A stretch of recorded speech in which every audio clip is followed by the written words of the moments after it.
think I fully regret buying a house now. Like, it's not the worst choice I ever made, but it's so expensive. I rationalized it by telling myself, well, it's the same amount as rent and I should get something back out of it at the end of the day, which honestly at this point might not even be true.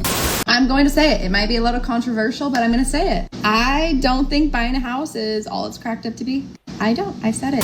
My biggest financial regret that I've ever had in life was purchasing a home back in 2021 for these 3 reasons. Number one, I had to put a 30% down payment on my home. My down payment was roughly around $330,000. I bought my 2-bedroom, 3-bath townhome for $910,000. And the reason why we had to put so much down at the time was just because of my income. I was only making around, I think, $100,000 to $110,000. That was the only way we could get the math work. So I was just sitting here thinking about some regrets that I had when I purchased my first house. So honestly, when I bought my first house, I just bought a house that was way too big for what I needed. And you're probably wondering, okay, why is that a big deal? For starters, when you start getting those light bills and water bills and the upkeep and the maintenance, and then when you have rooms that are just literally sitting empty and collecting dust, but you still gotta vacuum it and cleaning it, then you start seeing your mistake. I think I fully regret buying a house now. Like, it's not the worst choice I ever made, but it's so expensive. But at the same time, it's exactly what rent would be costing me anyways. I'm almost an hour away from where I want to be and almost an hour away from work. It's a lot of upkeep, a lot of maintenance. I feel like the housing market could crash at any minute, and interest rates were high when I bought it, and so were prices. I rationalized it by telling myself, well, it's the same amount as rent and I should get something back out of it at the end of the day, which honestly at this point might not even be true. And I'm far away from everything and I have an hour-long commute and I'm tired and I'm in a 3-bedroom house and I live alone. I'm thankful. I'm very thankful that I'm able to do this. Don't get me wrong. I just don't know if it was the right choice and I'm stressing over it right now. And I've only been here for like 8 months. I don't know what to do. I'm looking to buy a home. I've been saying that for a long time now. And the reason I've been waiting and having my foot in and out of the water so long is because my why just doesn't feel strong enough. And I think that's what's going on here with him. I think his why was not strong enough for the reason he bought his house. From what I heard, his main and maybe only why for making his home purchase is because he thought it'd be the same amount as rent and he didn't want to throw away money. And I put those words in his mouth, but that's essentially what it is. And a lot of people think that way. They're like, okay, well, I'm throwing all this money away on rent, and if I go and buy, my mortgage will be either the same or equivalent. It's not the case. Because as he mentioned, you have maintenance, you have upkeep, you have taxes, sometimes HOA, insurance. All these different things that after you factor all that in, you're probably paying more than rent. Not to mention if you don't stay in it long enough and you sell it, you have selling costs. And if you don't stay in it long enough, you're not gonna make enough equity to cover the selling cost. Not to mention, if you go buy another house, you're starting amortization all over again, which is just how the debt is broken down. It's all front loaded on mortgages. There were a lot more drawbacks, it sounds like, than that he didn't consider, or maybe he did, but he thought they wouldn't be that big of a deal. I'm going to say it. It might be a little controversial, but I'm going to say it. I don't think buying a house is all it's cracked up to be. I don't. I said it. There is so much pressure to settle down to buy a house, especially when you have children. And I just want to say it's not that easy for everybody. I think it's easier to settle down and find and like stay put when you have family or like you're super close with your family, like you have a hometown. Does that make sense? I'm so thankful for our house and so thankful that our kids have so much land to just run free. However, we know we won't be here forever. So, I know, I thought this was gonna be forever. We thought so too. But we live in an area where the schools are horrible. Bad. I will never send my kids to school here. So if I ever want to put our kids in school, we have to move somewhere else where the schools are better. Living in the woods is great, but it is hard being a mother, and I will say I miss the community. I miss walking around. I miss the community pool, the community park. So in 5 years or whatever, I hope that we can find something that makes Tyler and I both happy. And I'm not really sure I want to buy another house for a very long time. So I'd rather rent. And I know people say owning a house is cheaper. Not right now. Rent would be way cheaper than a mortgage. At least for us. We also can't just call up a landlord and be like, hey, this is going wrong, please fix it. No, we have to call a company and be like, hey, this is going wrong, and then we have to pay them money, lots of money. So that's just my 2 cents on buying a house. And I don't like feeling stuck, and buying a house makes me feel stuck. So don't ever feel bad for renting and just being in a rental, because honestly, I miss it. She reminded me of something I forgot to say about the other guy, which is he said he lived in a 3-bedroom house by himself. Another thing that he probably should have took account of before he bought the house. But again, no shots at him, just something I think I want to bring up again for all of our awareness. Now, speaking of what she said a lot of things that, again, very true. Number 1, bad schools. Did you not know this beforehand? That's one of the driving factors that people look at when they purchase a home, especially if they have kids. Even me, I don't have kids yet. And when I'm looking to buy my next home, that's my primary residence, I'm looking for a good school system, because I know that I want this home to be somewhere I'm at potentially forever, which brings me to my next point. This whole idea of a starter home, I think, is kind of a problem. I think maybe we should normalize, which I don't like using that term, normalize, maybe waiting to buy a home until we know we want to be in that home for at least 15 years or more. Because as I just mentioned before, when you buy a house, you have buying costs. When you sell a house, you have selling costs. When you have a mortgage, it's front loaded with amortization. You're paying mostly interest for the first 10 years, if not more, depending on how high the interest rate is. So whenever you move out of your house, you're redoing the selling costs, you go buy another one, you're redoing the buying costs, and you're starting amortization over again. It makes no sense. You might as well rent until you know you're in a place where you want to live. Which brings me to the next thing. You have to know yourself. She said she feels stuck by owning. If you feel stuck by owning, you probably shouldn't buy, because that means you're not going to have the flexibility to move like you can when you rent. So she's acknowledging this, so I'm not being hard on her. She's acknowledging it. We need to know ourselves. I know myself. I'm a creature of comfort. I like to be in one place. I don't like to move a lot. I've had the same friends for the last 20 years. I've had new friends as well, but I still am in touch and close friends with people I've been friends with for 20 years. I like my community. The area I'm in is growing. And so there are a lot of factors that point to I can go ahead and buy a house, and I'm going to be good in that house. I'm close by family. You know what I mean? I don't have my own family yet, but I'm sure that they wouldn't mind moving here, whoever I do end up being with, I would hope. Versus if you know you're free as a bird and you want to fly around and move around, maybe not buy a house. But, you know, that's just my 2 cents and from a random guy on YouTube. My biggest financial regret that I've ever had in life was purchasing a home back in 2021 for these 3 reasons.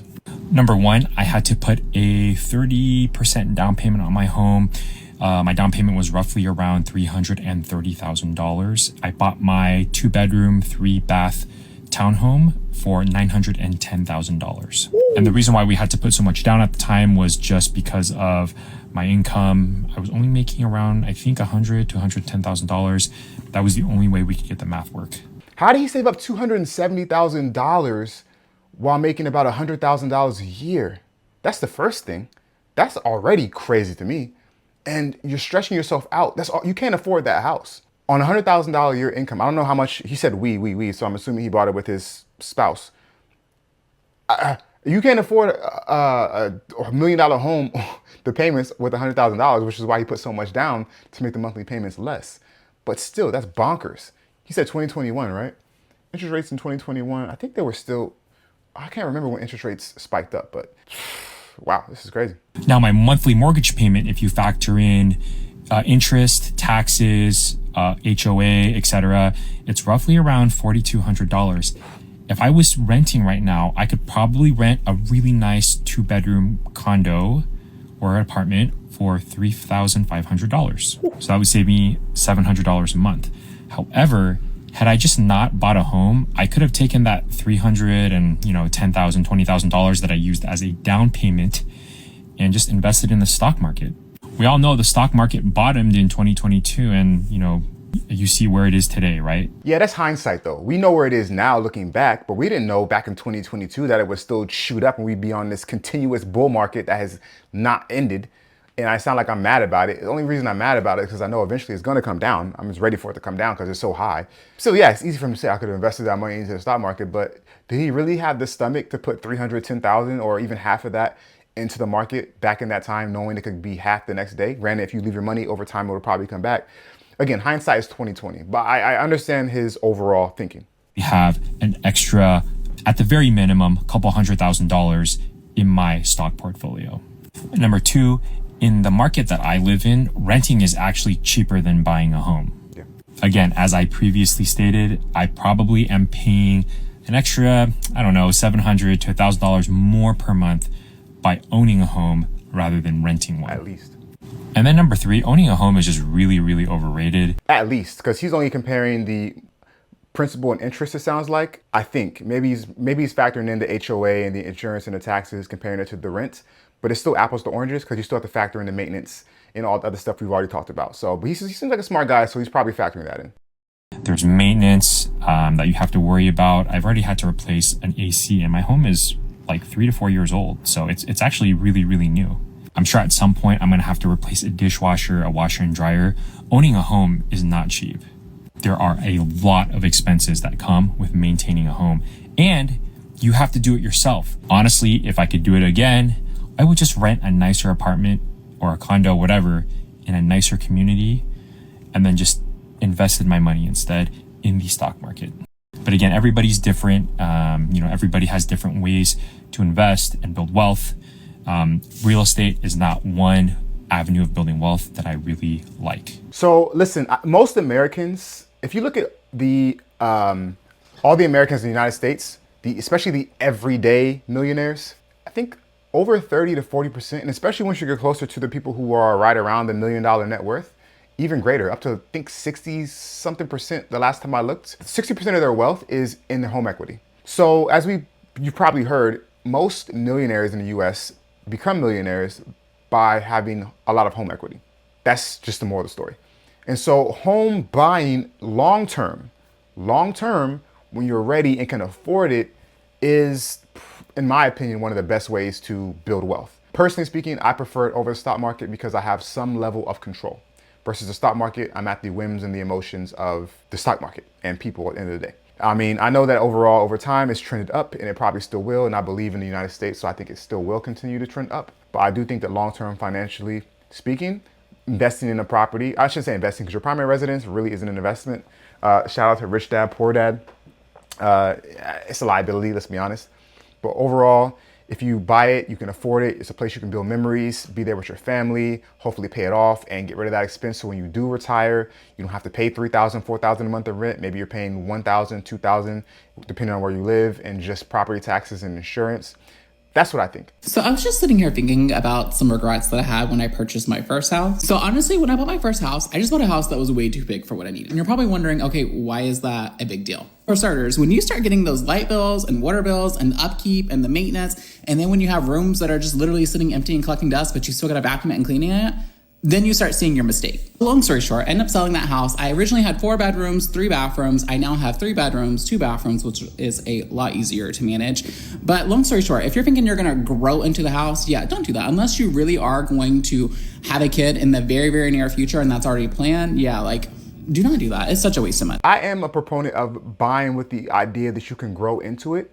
That doesn't mean go ahead and buy a McMansion because you think, oh, eventually I have kids and I can, it'll make sense. No.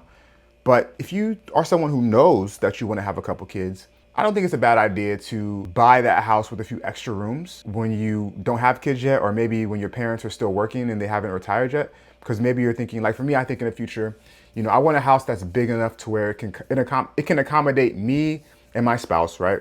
And then maybe say 2 kids, and it can accommodate my and her parents, so my in-laws and my parents, if they needed to come and stay with us for a while or even long term, which is going to be quite a few rooms, at least I'd say 5 or 6 rooms. And what I'd like to do is have land so I could build an ADU, an accessory dwelling unit, to where I could have a separate standalone place that has its own kitchen.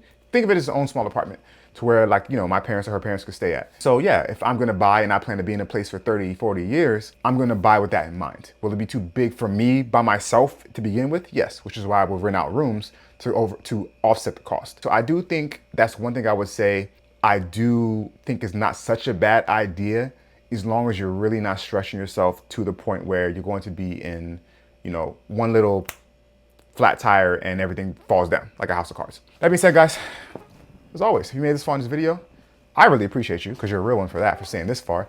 Let me know in the comment section if you have made it this far, because I really appreciate it and I really want to acknowledge you for that. And with that being said, excuse me, with that being said, until next time, make smart financial decisions.